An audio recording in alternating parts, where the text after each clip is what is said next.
is breaking news. Hi, good afternoon to you. Thanks for sticking here with us on WLB News Now. Quillen Park. We are following breaking news out of Tifton, where we're again staying on top of that breaking news of that officer involved shooting. We can now confirm that 2 officers were shot, but they are in stable condition. Several law enforcement agencies are responding or have responded to the 800 block of Lee Avenue, where that situation unfolded this morning.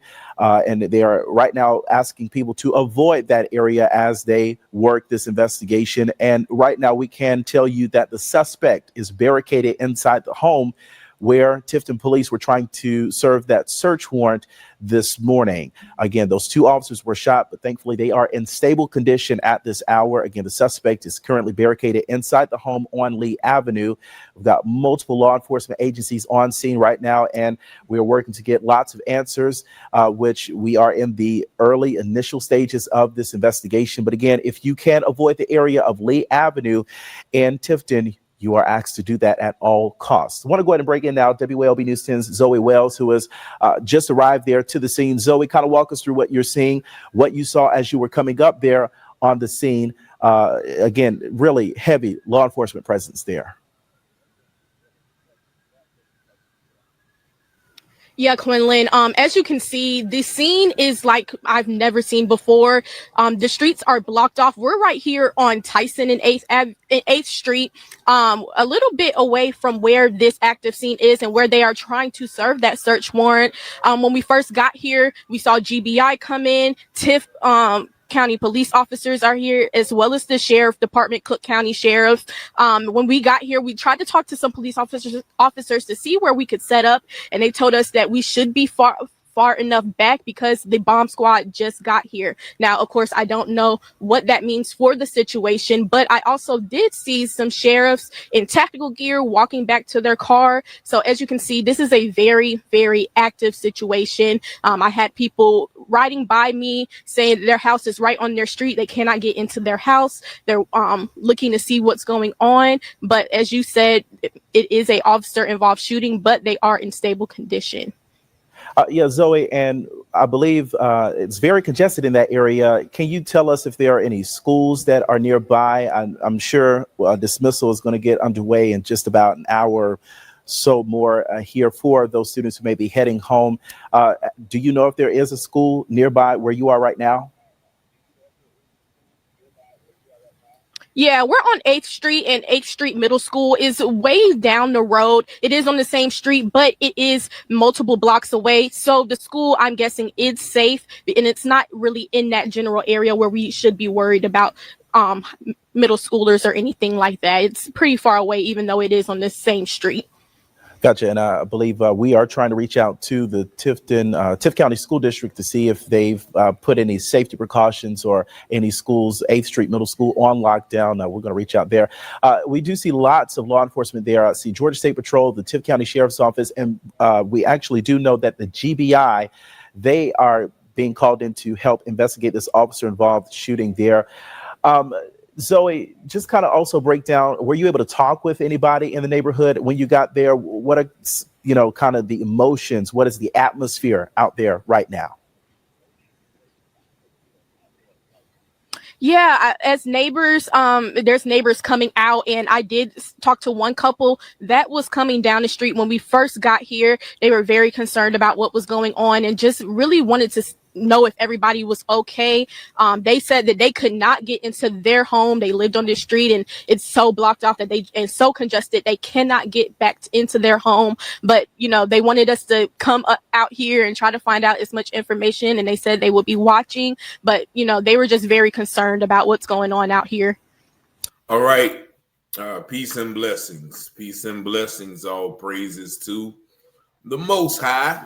And here we have yet another police shooting, this time in Tifton, Georgia, where the reports and the information I am getting, another white man has shot 2 police officers while they were coming to his residence to serve a warrant. Now, this happened yesterday, and the officials are being particularly vague about releasing the name of the suspect.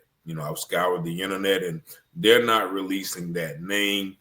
nor the names of the officers. Now, in this case, the officers have been, deemed to be okay. They're in stable condition. But this suspect barricaded himself in the house for quite some time. And they said that the standoff ended with the suspect being apprehended.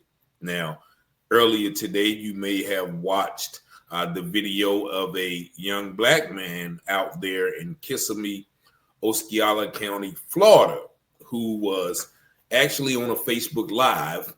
He repeatedly, showed the gun, putting it, in dangerous positions toward himself.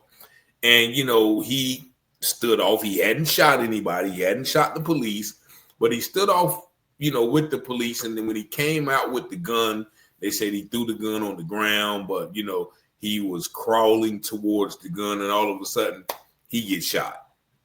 Now, this white man who has shot 2 police officers barricaded himself in the house for 11 hours, already caused hurt, harm, and danger to life, and he gets taken in without incident.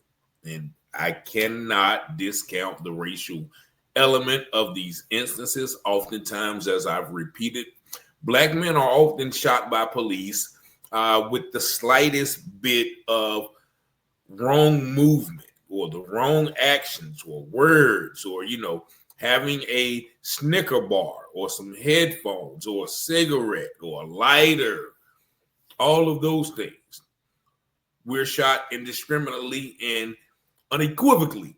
But this man, white men who shoot police, who attack police officers with axes, who do all sorts of things to police, they're never shot in the manner that black people are shot when they've done totally worse things. So can somebody explain this to me? We all know why, because this is a system of racism, white supremacy that we live in. So once again, we must be careful of all interactions with law enforcement, but also we must, as my brother always wants me to remind you, we also must turn back into the true and living God and start obeying his commandments. And then, as 2 Chronicles 7:14 says, he will hear from heaven, he will forgive our sins, and he will heal this land. There's nothing, no amount of legislation, no amount of, voting that's going to stop this phenomenon from happening. But this is another example of, once again, the violence of police and